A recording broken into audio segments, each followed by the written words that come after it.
Hi, I'm Cameron. It's been not really that long for a change. Like I said last time, I was going to do a follow up video with a review of this brand spanking new controller that I have right here, right here in front of me. And so I messed around with it for a little bit, and I think I've come to a pretty definitive conclusion about it. So figure I'll just talk about it for a little bit. That's, the fun part of things, talking about it and whatnot. So let's get right into it.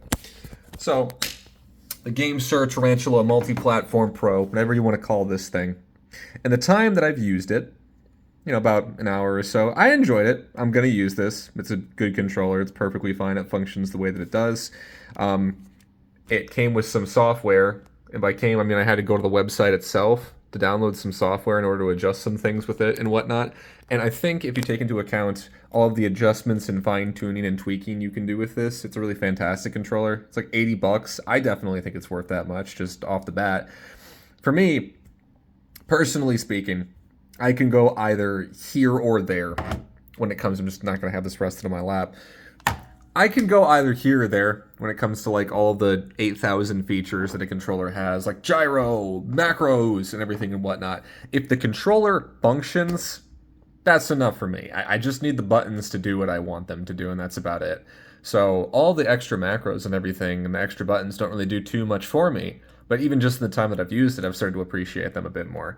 So everything you're seeing here can be macroed to do something different. And something else I want to draw attention to is that you have the C1, C2, C3, and C4 buttons here on the controller as well, in addition to like your select, start. This is a screenshot button for a Switch controller, I guess. So aside from just like, you're looking at 7 extra buttons here on the front, you also have the T1 and the T2 buttons here. Even kind of flashed there for a second. I don't know if that get that to happen again, but it did kind of flash there for a second when I rubbed my hand on it. So the T1, the T2, and then you also just have this main face touchpad button here as well. Those are all 3 separate buttons in addition to that. So you have 10, just on the front of your controller, you have 10 extra buttons up here, plus also the face button, if you ever want to rebind that to be something else. So 11 up front. And then in the back, you have 2 more.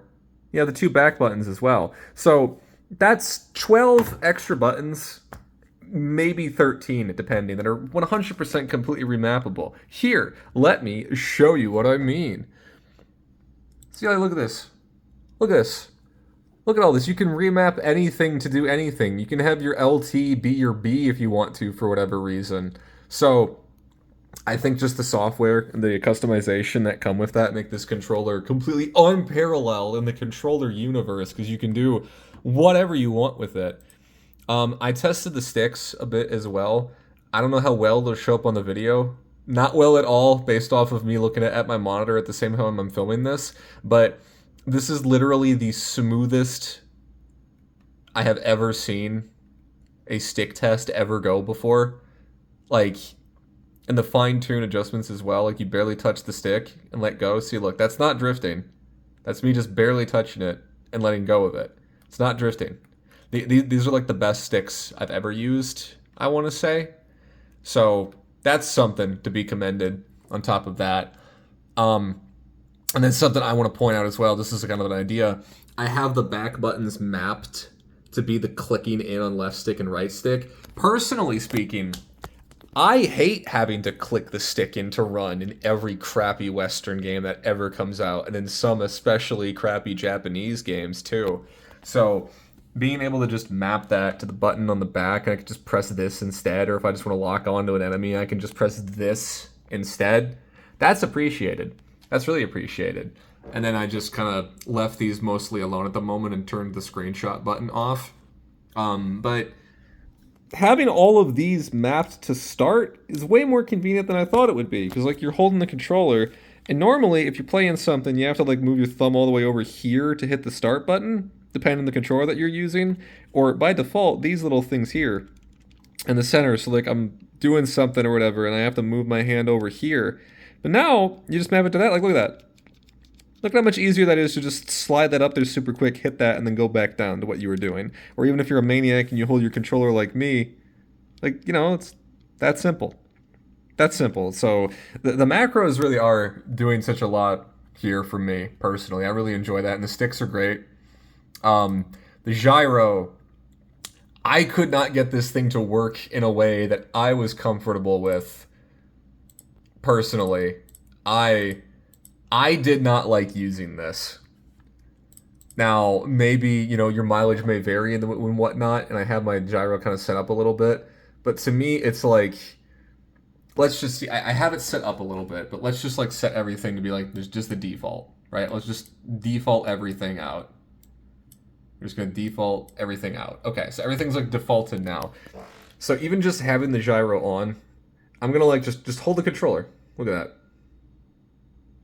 Like, look at how much that shakes just me holding my hands.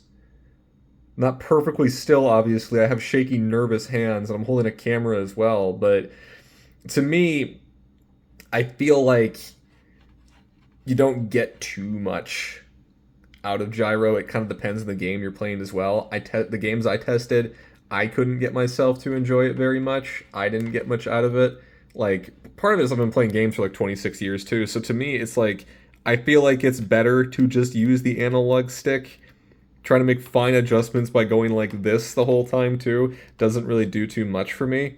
So if you're looking to buy this just for the gyro, just like invest in a Wii remote or switch to mouse and keyboard or something, because I don't know, this doesn't feel as intuitive to me as like using a mouse does, or as straightforward as using an analog stick does. So if you're used to doing either of those, I personally don't like the gyro very much. It's not for me, but you never know. Maybe I'm just wrong about that. The triggers are triggers. What is there to say about the triggers? They do what they're supposed to do. They're good. See, look at that. Look at that. Like, you barely touch it, barely touch that, and still like getting registered. Very good. There's an actual, I mentioned this before, there's a lock on the back of the controller where you lock the trigger in, and it takes it from being like a trigger into just being a button that you click down, and it does the same thing. And see, it just goes from 0 to 100. I'm not using that personally. I can see why you'd want that if you're like playing something and you want to have that immediate reaction, like trigger, boom. But no, I like it when I push my trigger and it functions as a trigger and it goes down properly. So I don't mess with that personally, but it's a nice thing to have as well. Not much to say about a vibration, it works. Yep. Vibration. It came with like pro gamer lights. And to me, the biggest test of whether or not pro gamer lights are a good feature on your hardware is if you can disable them. And I disabled them. So it's good for me. I just have it all turned off. The only thing I did here is that I do have the buttons lit up a little bit, just so that way it still kind of has that same visual that I'm used to, that I mentioned before. But yeah, you can go in here manually and set the button light for every individual button that you want. So if I didn't want this to be lit up, I could just set all of this to black and it wouldn't be lit up. That's already better than the DualShock 4, because like you had to like go in and manually turn that off every single time. I've had other controllers where you need to like go in and set everything off and it just still kind of faintly glows the entire time, and it's just the most obnoxious thing in the world. So if you're like me and you hate that, you can just disable it, or like this is how I have it set up right here, because if you look at my controller, it's still like a little bit, but it's not that bad. It's not the type of thing to where you notice it while you're playing. So I just have it set like this, so that way the buttons are, lit up, period. And like to have like that button layout. I just have it set to 1. And that's enough. That's enough to get that effect, so I really appreciate that. The as far as I can tell, the like OLED that tells you what your what your player is, like if you're player 2, this like there's no way to disable this, and I think that's fine. It's not that bad. I guess if you're also like me, where I, put tape over all of my stuff where I can't disable the flashing lights. My tower too. You can just put like a little thin strip of paint, blackout if that's a thing, or just like put like some tape on it. That would like clear that up super quick. I really don't think it's an issue. So as for the games that I tested Dark Souls because I happen to be playing that. and I tested God Hand because God Hand is my go-to for testing a brand new controller. Those are both games I played too much of, and so I can tell if my input got eaten or I can tell if something is off. Um, the main thing I would say, based off of just playing those games in my room with really great acoustic lighting, the main things that I would say in regards to those games is that the controller felt kind of heavier than I was used to. Now, part of that is just because, off the top of my head, the last controller that I had was the 8BitO Pro 2, and I would say that's a very cheap controller. It feels very cheap holding that. And then I also used an Xbox One controller, not a Pro controller. Yeah, not a Pro controller, just a normal controller. So those are the two controllers I've used recently, and on both of those, the Xbox One didn't feel cheap, but it felt very loose, I would say. This controller feels very heavy, very firm at times. Like, you almost kind of feel like you have to grip it a little bit harder just to make sure that your buttons are doing what you want them to do, is how I would describe it. And that just implies, to me, that implies that it's like a higher quality controller, where it's like I press the button and it has kind of more of a firmness to it, whereas before the buttons were kind of mushy and felt kind of cheap holding it. This doesn't feel like a cheap controller. This feels like a heavy, well-made premium product that has 12, 13 extra mappable buttons on it. So for me, I didn't have any problems playing those games. Everything seemed perfectly fine.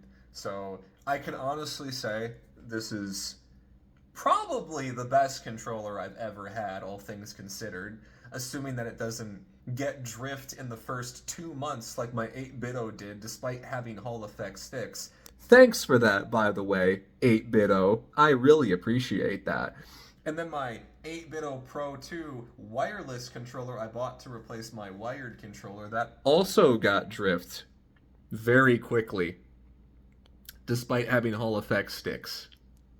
So, fingers crossed. I heard Gamesir has a really great return policy. If it gets drift or something, you can just be like, it got drift, and they'll just send you a new one. Hope I won't have to deal with that. But, personally speaking, I'm happy with it so far. I'm going to be using it for the time being until something horrible happens. Hopefully I'll be using it forever, because I don't like buying new controllers. I feel like I've gone through 6 in the past 4 years, for some reason. Should just be a product that works. My DualShock 2 controller from 24 years ago still works fine. My Dreamcast controller still works fine. Shouldn't have to keep getting these new elite gamer controllers that cost a third of the console, personally. But we'll see. Anyways, wanted to share that. Hope that gives you some type of insight. If you have any questions about it, feel free to let me know in the comments. I'll make sure to answer. Oh, one more thing. I'm using a wired connection on this right now. The reason for that is because I have it plugged back in here. You can see this kind of behind my wire. I have the dongle as well. I can't consistently get the dongle to work. Like, the dongle would work and the controller would be connected, but then I couldn't use the software to change things, and then I would have the controller wirelessly connected and then turn the software off and none of my macros would save. So I'm just using it wired. If that's a problem for you, maybe see if you can figure at that getting working consistently. I couldn't get it to work, something else to note, but I don't mind using a wire personally. It's like, I'm not... Look how long this cord is. Look at this. Look at this. I'm not sitting on the other side of my room. I don't have to play video games in bed. I'm going to be at my desk. So it's not a problem for me. Anyways, it's about everything. Feel free to ask any questions if you have any. I'll answer what I know. If you ask me if it works on Steam Deck or on Linux or something, why would I know that? There's no Steam Deck in this video. Go ask, I don't know, Linux Tech Tips, whatever his name is, for help. Anyways, I appreciate you guys, and I'll see you in the next one. Bye.